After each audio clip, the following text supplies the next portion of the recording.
Sanibonani babukeli bami la ka-YouTube, onibingelelayo umthandazi wenu uDlamini osebenza kakhulu esikhathini esiningi amakhandlela nangamanzi. Siyahlola, siyathandaza, sisiza abantu, sithanda kakhulu ukusebenza ngesintu, sibantu abakholelwa kakhulu esintwini. noNkulunkulu nayethamthema uyena owadala isintu, kukhona umhlaba wadalwa uNkulunkulu. Mbukelo khona ekhaya tshiya nomunye uma shothi abengaba senhlanhleni ukuthi agcine kusasa adibana nomprofethi uDlamini Mthandazi. Ngizobe ngilapha endaweni yaseThekwini kusasa noma kanjani. eThekwini ngikhona ekuseni ngo-10 o'clock ngise ngifikile eThekwini ngizobona abanye abantu.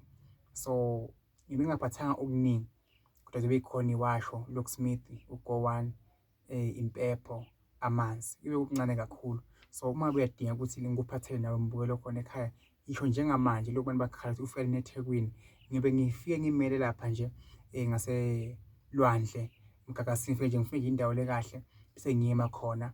Nakukhona ufuna ungibona uzongibuza uzongibonela emotweni, angibingelele nakukhona kufunako ngimnikeze. Uma ufuna ukutshela indaba zakho uzokutshela khona lapha ekuhambeni. Uma-ke bengihambile-ke ufuna ukungivimba nje ungibuze indaba yenkinga zakho, is 200 rand.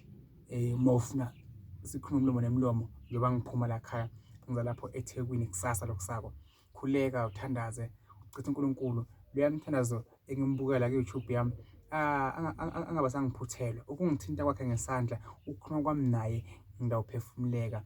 Into ey'ningi zizawukhanya ngikhumbule namaphupho. Kukhona engenza nangifika kubo ngifike nje ngibabeke isandla ngibakhulekele eceleni kwamanzi kuvuleke into zabo. Umbukelo khona ekhaya salokusako ngikhona eThekwini. Inkosi ikubusise. Lokho engifuna ukukusho ngithi kusasa lokusako ngikhona eThekwini ekuseni ngo-10 o'clock ngiyobe sengifikile. Mbukelo khona ekhaya. God bless you. I love you. Thank you.